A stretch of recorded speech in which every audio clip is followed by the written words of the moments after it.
नमस्कार दोस्तों, मैं आचार्य के.एस. शास्त्री वास्तु एवं ज्योतिषाचार्य सूर्य ज्योतिष में आपका स्वागत करता हूं।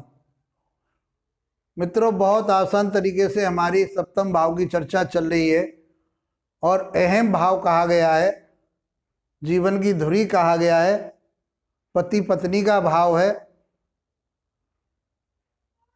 इसमें हमने लास्ट वीडियो 105 में जो हमने अध्ययन किया उसमें देखा, वही कुंडली हमने यहाँ लगा रखी है। ये देखा कि उन दोनों पति पत्नी में किस तरह के आर्गुमेंट होते हैं, किस तरह से उनमें लड़ाई झगड़ा होता है। बहुत आसान तरीके से हमने आपको बताया था कि मंगल और केतु, साथ में हम राहु को भी ले लेते हैं, लेकिन विशेष रूप से राहु, केतु और मंगल, ये दो ग्रह जो है ये लड़ाई झगड़ा कराते हैं। ये लड़ाई कराते हैं, आपस में झगड़ा कराते हैं। इनके ही माध्यम से हमने आपको बताया था कि यहाँ केतु बैठा हुआ है, यहाँ मंगल बैठा हुआ है, राहु उनको पुश कर रहा है, उनको प्लानिंग दे रहा है। तो इनमें आपस में बहुत तगड़ी लड़ाई और वो चीज़ें कुछ सब होती है आपस में। परिवार भी सफ़र करता है ऐसे लोगों का। ये देखा हमने कि इनमें आपस में आर्गुमेंट शुरू हो जाते, जहाँ बैठेंगे आर्गुमेंट शुरू हो जाएंगे, फिर लड़ाई शुरू हो जाएगी। मंगल तो ऐसा भी ग्रह है कि मंगल तो यहाँ स्वयं बैठा हुआ है, तो मंगल को तो लड़ाई झगड़ा करने के बाद में शारीरिक बल का भी प्रयोग कर लेता है मंगल, तो साहसी है। तो इस प्रकार से हमने देखा कि इनमें दोनों में पति पत्नी में लड़ाई झगड़ा चलता रहेगा। जब लड़ाई झगड़ा चलता रहेगा तो प्रश्न ये आता है कि क्या इनमें तलाक होगा। आगे का प्रश्न यही होगा कि जब लड़ाई झगड़ा इस तरह से ही चलेगा, कब तक चलेगी गाड़ी, क्या इनकी गाड़ी चलेगी या नहीं चलेगी, इनका वैवाहिक जीवन कैसा रहेगा, ऐसे ही चलता रहेगा, कुछ सुधरेगा भी, कहीं इनका तलाक तो नहीं होगा। तो आज हमारी जो चर्चा रहेगी वो तलाक पर ही रहेगी कि तलाक होगा या नहीं होगा।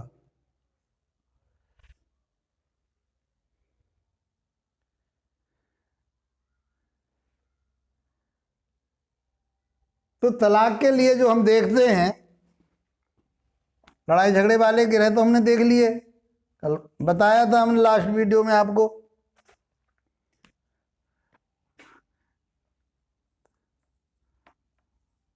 तलाक वाले जो ग्रह होते हैं वो सूर्य होता है, शनि होता है और राहु होता है। ये तलाक दिलवाते हैं। अब आप समझ लीजिए कि जाति का मंगली थी इसलिए उसका तलाक हो गया जी। मंगल के बारे में भी हम चर्चा करेंगे आपको। मंगल यहाँ रेट्रोगेट बैठा है, यहाँ पे गुरु रेट्रोगेट बैठा है। बकरी ग्रह के बारे में हमने अभी नहीं बताया, कुछ बताएंगे। तो तलाक के लिए कौन कौन से होते हैं? सूर्य, शनि और राहु। मंगल केतु लड़ाई वाले ग्रह हैं, वो तलाक के ग्रह नहीं कहे गए। आज हम चर्चा इन्हीं की करते हैं और अध्ययन करते हैं इस कुंडली में कि तलाक होगा कि नहीं होगा। तो हमारे पास वो 3 स्तंभ कहे गए हैं, कौन कौन से, यही बोलेंगे हम बार बार और आप इनसे ही निष्कर्ष निकालना है। यही चीज है, भाव, भावेश, नंबर 3 पर कारक, नंबर 4 पर चंद्रमा, नंबर 5 पर D9। वैसे ऐसे योग देखने पर हमें D1 से ही पता पड़ जाती है कि इनका तलाक होगा कि नहीं होगा, इनके लड़ाई झगड़े होंगे या नहीं होंगे। D9 को तो इनके आंतरिक और शक्ति को देखने के लिए, ताकत की स्थिति को देखने के लिए आगे उसको यूज किया जाता है, लेकिन सारी चीज़ों का तो यहीं से पता पड़ती है हमें, लगन कुंडली से। तो हमने भाव को देखा, भाव में मकर राशि है, सौम्य स्वभाव की राशि है, तो स्त्री कैसी होगी, क्योंकि ये स्त्री हो गई ना, ये पुरुष हो गया, जातक है स्वयं तो ये पुरुष हुआ और इसकी स्त्री की बात हो रही है, इसकी पत्नी की बात हो रही है, तो बहुत सोम स्वभाव की है। ये मालूम पड़ा हमें किससे? मकर राशि से। लेकिन वहां कौन बैठा हुआ है? राहु और मंगल बैठा है। स्वभाव बदल गया, एकदम स्वभाव बदल गया, क्योंकि ये अपना प्रभाव स्वभाव पर देंगे, क्योंकि स्त्री का स्वभाव है।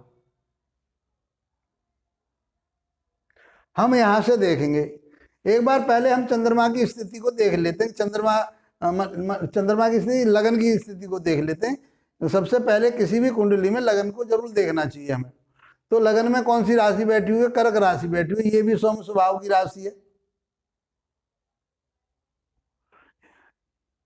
लेकिन उस सौम्य स्वभाव में क्या है? भोलापन तो है। सूर्य, चंद्र और केतु, चंद्रमा स्वयं अपनी राशि में अपने घर में ही बैठा हुआ है, सूर्य के साथ बैठा हुआ, केतु के साथ बैठा हुआ, तो ये पीड़ित हो गया। सूर्य के साथ बैठने से अमावस्या का दोष लग गया इसको, इसमें अपना कोई बल नहीं रहा। केतु के साथ बैठने से इनको क्या लगा? ग्रहण दोष लग गया। चंद्रमा की स्थिति D9 में देखें जाकर के, और जानना चाहें तो नीच का चला गया, वो वृश्चिक राशि में 10वें भाव में बैठा हुआ है, तो और पीड़ित हो गया। तो इससे हम कह सकते हैं कि जातक रोगी रहेगा, मानसिक रूप से वो बहुत ज़्यादा पीड़ित रहेगा, वो मन उसका बढ़िया नहीं रहेगा, वो छड़े रुष्टा छड़े तुष्टा वाली कहानी व्यक्ति की रहेगी, क्योंकि चंद्रमा बहुत पीड़ित है। उसे रोग होंगे, उसके लिए शरीर उसका मजबूत नहीं दिख रहा। अब 7वें भाव पर आते हैं। 7वें भाव पर हमने बताया कि सौम्य राशि बैठी हुई, मकर राशि बैठी हुई, मंगल ने और राहु ने उस जातिका का, उस पत्नी का स्वभाव को बदल दिया। इस पर किसी की दृष्टि है? पहले राशि को देखते हैं, बैठे हुए ग्रहों को देखते हैं, फिर देखने वाले ग्रहों को देखते हैं। तो देखने वाले ग्रह कौन है? सूर्य, चंद्र और केतु, इन तीनों की यहाँ पर दृष्टि आ रही है। सूर्य और केतु तो वैसे ही, सूर्य तो अलगावकारी ग्रह है, राहु अलगावकारी बताया हमने। सूर्य, शनि, राहु ये अलगावकारी ग्रह कहे गए। तलाक दिलवाते हैं, अलगाव देते हैं, अलगाव मीन्स अलग हटाते हैं। तो सूर्य हो गया, सूर्य की सीधी दृष्टि 7वें भाव आ गई, राहु स्वयं बैठा हुआ है, तो ये भाव तो पीड़ित हो गया। तो हम ये कह सकते हैं कि यहाँ तो हमें नजर आ रहा है कि तलाक की स्थिति बन रही है, तो भाव हमारा कैसा हो गया? पीड़ित हो गया। 5 ग्रहों का प्रभाव, सूर्य से, केतु से और चंद्र से और राहु और मंगल से। और कोई ग्रह इसको देख रहा है और कोई ग्रह इसको नहीं देख रहा, तो ये भाव पीड़ित हो गया। तो तलाक की स्थिति तो 2 ग्रहों से, इनसे ही बन गई। शास्त्र में एक नियम बताया है कि किसी भाव या भावेश को 2 या 2 से अधिक ग्रह, एक की बात नहीं कही, 2 या 2 से अधिक ग्रह, अशुभ ग्रह देखते हो, बैठे हो उसके साथ भावेश के या भाव में, तो वो भाव को पीड़ित करते हैं, उसका फल प्राप्त नहीं होता। तो यहाँ 2 ग्रह तो यहीं पर हो गए, राहु हो गया और सूर्य हो गया। तो 7वें भाव से हमें ये नजर आने लगा, अब समझ पा रहे होंगे आप कि यहाँ इनका तलाक हो सकता है। अब आगे भावेश की स्थिति देख ले। तो भावेश यहाँ का कौन हुआ? मकर राशि का स्वामी होता है शनि, और शनि कहाँ गया? शनि पहुँच गया 11वें भाव में, बढ़ोतरी हुई, उन्नति हुई उसकी, उसमें उसको शुभ माना गया। वो भी किस में बैठा है? वो बैठा हुआ है शुक्र की राशि में, मित्र की राशि में। भावेश को कोई देख रहा है 6, 8, 12 में नहीं गया। वो सबसे ज़्यादा बुरी स्थिति कहाँ होती है? 6, 8, 12 में जाना, अपने से 12वें में जाना, लगन से 12वें में जाना, 6, 8, 12 में जाना, ये स्थिति होती है। लेकिन वो 6, 8, 12 में नहीं गया, तो शनि तो सही हो गया और गुरु की उस पर सीधी दृष्टि जा रही है, और 5वीं दृष्टि राहु की भी जा रही है। तो राहु ने तो ये भाव पीड़ित किया, लेकिन शनि के लिए वो इफेक्ट नहीं करेगा, क्योंकि वो राहु को कहा गया है कि राहु शनिवत काम करता है। तो इसका भावेश तो शुभ हो गया। अब भावेश शुभ हो गया, भाव खराब हुआ, घर तो खराब हुआ, लेकिन उसका मुखिया जो है शनि, वो मजबूत हुआ यहाँ पर। तो हम कह सकते हैं कि अभी तलाक जो आ रही थी नौबत, उसमें कहीं कमी आ रही है। अब देखते हैं हम कारक को। कारक कौन है? पुरुष की कुंडली में स्त्री के लिए कारक जो देखा जाता है वो शुक्र देखा जाता है। अर्थात सीधा सीधा समझ लीजिए, 7वें भाव का कारक पुरुष के लिए शुक्र देखते हैं, शुक्र कारक होता है, और स्त्री के लिए कौन कारक देखते हैं? गुरु को देखते हैं। तो गुरु पुरुष ग्रह, वो पुरुष के लिए देखा जाता है स्त्री की कुंडली में, और शुक्र जो है स्त्री ग्रह कहा गया है, तो पुरुष की कुंडली में पत्रिका में 7वें भाव का कारक शुक्र को, स्त्री कारक है वो, इसलिए शुक्र को देखते हैं। तो शुक्र की स्थिति हम देखें तो शुक्र गया है 12वें भाव में। लास्ट वीडियो में हमने बताया था कि यहाँ से ये 6ठा भाव पड़ता है, तो इसका संबंध कहाँ जा रहा है, इसका कारक कहाँ जा रहा है?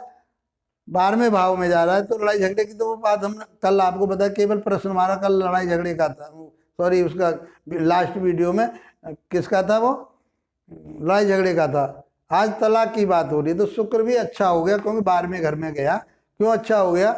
काल पुरुष की राशि में यहाँ मीन राशि पड़ती है, काल पुरुष की राशि मेष लगन से शुरू होती है, मेष राशि से शुरू होती है। लगन में 1 नंबर राशि मेष होती है, और यहाँ चलते हुए 12वीं राशि आ जाती है, वो मीन राशि होती है, और मीन राशि में शुक्र को उच्च माना जाता है। इसलिए 12वें भाव के शुक्र को श्रेष्ठ मानते, अच्छा मानते, सैया सुख होता है। लेकिन कारक भी कमजोर हुआ। क्यों कमजोर हुआ? कि वो आगे शुक्र से, सूर्य से पीड़ित हो रहा है, और पीछे 12वें भाव में शनि बैठा हुआ। तो दोनों अलगाववादी ग्रहों का प्रभाव शुक्र पर भी आ गया, तो शुक्र भी बहुत पीड़ित हो गया। तो हम नहीं कहेंगे कि कारक शुभ है, अशुभ हो गया। भाव पीड़ित हुआ, कारक पीड़ित हुआ। चंद्रमा की हमने आपको बताई थी स्थिति, चंद्रमा भी पीड़ित हो गया। ये मानसिक रूप से, शारीरिक रूप से, दोनों तरह से ये व्यक्ति परेशान रहेगा। D9 में यदि हम 7वें भावेश की बात करें शनि की, तो यहाँ नीच राशि का चला गया, बुध के साथ 3रे भाव में बैठा हुआ है। तो इसने कुछ बल खो दिया, क्योंकि यहाँ पर नीच राशि में पहुंच गया। वो इतना बल जो जहाँ दे रहा था वो नहीं दे पाएगा। इसलिए क्या कहेंगे हम, भावेश भी इसका पीड़ित हो रहा है, लेकिन पूरा पीड़ित नहीं हो रहा, क्यों? बुध के साथ बैठा हुआ है, बुध उसका मित्र ग्रह है। और हम शुक्र की बात कारक की करें तो शुक्र जो है अपने ही घर में 4थे भाव में जाकर के बैठ गया, और शुभ माना गया ये। तो एवरेज हम ये कहें कि यहाँ पर कारक खराब हो रहा था, तो शुक्र वहां जाकर के D9 में शुभ हो गया। तो वैवाहिक जीवन तो इनका चल रहा है। तलाक की नौबत बार बार आती है, लेकिन क्या तलाक होगा, ये बात हमारी अब समझने की है। यदि भावेश कारक पीड़ित हो रहे हैं, उनके ऊपर राहु का, शनि का और सूर्य का प्रभाव आ रहा है, तो तलाक हो जाएगा। लेकिन भावेश कारक पर, 7वें भाव के भाव पर, या भावेश पर, या कारक पर, तीनों में से किसी एक पर, एक ग्रह मात्र किसकी, गुरु की दृष्टि चली जाए तो तलाक नहीं होगा। ये आप इस नियम को लिख लीजिए, समझ लीजिए। और इसी भाव की बात नहीं हो रही, कोई सा भी भाव बिगड़ रहा हो और वहां पे गुरु की दृष्टि चली जाए, और भावों में तो शुक्र को भी शुभ माना जाता है, तो वहां जैसी चर्चा होगी हम वहां बताएंगे। लेकिन इनको बदलना नहीं है, इनके कारकत्व तो वही रहेंगे, क्योंकि गुरु नैसर्गिक रूप से शुभ ग्रह माना गया, शुक्र नैसर्गिक रूप से शुभ ग्रह माना गया है। बुध को भी शुभ ग्रह मानते हैं, चंद्रमा को भी मानते हैं, उनमें दोनों में कंडीशन है। अकेला बुध बैठा हो तो शुभ होता है, किसी के साथ बैठा हो तो फिर उसी के गीत गाएगा। चंद्रमा यदि सूर्य से आगे है 180 डिग्री पे, अर्थात पूर्णिमा की तरफ है, तो वो शुभ माना जाएगा। पक्ष बली शुक्ल पक्ष का है तो वो बली शुभ माना जाएगा। लेकिन वो सूर्य के ही साथ बैठा है, आसपास है वो, तो फिर वो बली नहीं माना जाता। तो चंद्रमा भी अशुभ हुआ इस कुंडली में। सूर्य अशुभ है ही है, वो अपना प्रभाव दे रहा है, राहु अपना प्रभाव दे रहा है। शनि के ऊपर केवल मात्र गुरु की दृष्टि जाने से इनका वैवाहिक जीवन में तलाक नहीं होगा। ये एक नियम है, ये सिद्धांत है पाराशर ऋषि का कि यदि भाव भाविष्कारक पर गुरु की दृष्टि चली जाए तो उनमें तलाक नहीं होता। अब आप इसको देखना, अपना विचार लगाना। हमने आपको इस पत्रिका में लड़ाई झगड़े की बात की, तलाक की बात की। अब हम बताएंगे तलाक कैसे होगा। तो आगामी अब यही पता पड़ गई कि यदि आगे तलाक होता है तो वहाँ पर गुरु की दृष्टि नहीं होगी, इसलिए उनका तलाक हो जाएगा। यही स्थिति बनेंगी, राहु का प्रभाव आ रहा होगा, शनि का प्रभाव आ रहा होगा, किसी का भी प्रभाव तीनों में से आ जाए तो तलाक होगा। भाव भाविष्कारक पे दो से अधिक, दो हो या दो से अधिक, सूर्य का आ जाए या राहु का आ जाए, शनि का आ जाए या सूर्य का आ जाए, मतलब दो ग्रहों का प्रभाव आना अति आवश्यक है, तभी तलाक होगा। अन्यथा तलाक एक ग्रह पर नहीं होता, कोई न कोई उसमें फिर बीच में आकर के उसको रोक लेता है। मित्रों, बहुत आसान तरीके से मैंने आपके सामने ये अध्ययन किया। अभ्यास में हमने ये पाया कि इस जातक के लड़ाई झगड़े आर्गुमेंट आपस में चलते रहेंगे, लेकिन इनका तलाक नहीं होगा। ये आप भी समझ पाए होंगे, क्योंकि 100 से ऊपर वीडियो पे चल रहे हैं हम। 100 तक वीडियो आपने हमारी देख रखी हैं या उनको देखा है, उसको समझा है, तो आप अब ज्योतिष को समझना शुरू कर दोगे और समझ पा रहे होगे। यदि आपके ये बात समझ में नहीं आ रही तो इसका अर्थ ये है कि आपने हमारे जो वीडियो दे रखे हैं हमने पहले, वो नहीं देखे। यदि आप इच्छुक हैं ज्योतिष सीखने के तो आप हमारे वीडियो को क्रम से देखिए। बहुत आसान तरीके से मैंने आपके सामने रखा है और उसको मैं चाहता हूँ कि उन्हें पढ़ें, उन्हें देखें, उन्हें समझें और अच्छे ज्योतिषी बने, जीवन में लाभ उठाएं इसका। मित्रों, इसी के साथ आशा करता हूँ कि मेरी वीडियो को लाइक करेंगे, आप शेयर करेंगे। देखो, जितना आप शेयर करोगे तो ये आज के टाइम में बहुत ऐसा टॉपिक है कि लड़ाई झगड़े तलाक आम बात बन चुकी है। गली गली में आप सुनने को उसके लड़के का तलाक हो गया, उसकी लड़की का तलाक हो गया, चाहे कोई भी कारण रहा हो। तो आपके इधर उधर हैं कोई, तो आप उनकी पत्रिकाओं को देखोगे तो यही कारण मिलेंगे जो हमने आपको बताए।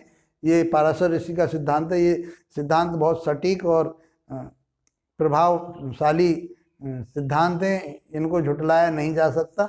हम झूठे हो सकते हैं, हमारी सोच झूठी हो सकती है, हम इसमें कोई लाग लपेट नहीं लगा रहे। हमारी टू द पॉइंट जैसे हमें सिद्धांत मिले, उनको हम ये कहें कि हमारा इसमें ये अनुभव हो जाएगा, हमने इतने दिन से इस काम को कर रहे हैं, तो शास्त्रों से आगे हमारा अनुभव नहीं है। हमारे जैसे ज्योतिषियों ने जो भी पुस्तकें लिखी, उस पुस्तक में आप लोगों को कुछ भी मिल जाए वो हम नहीं कह सकते उसके बारे में, लेकिन जो शास्त्र में कही गई जो सिद्धांत हैं ऋषियों के, उस आधार पर यही सिद्धांत लागू होते हैं और यही काम करते हैं।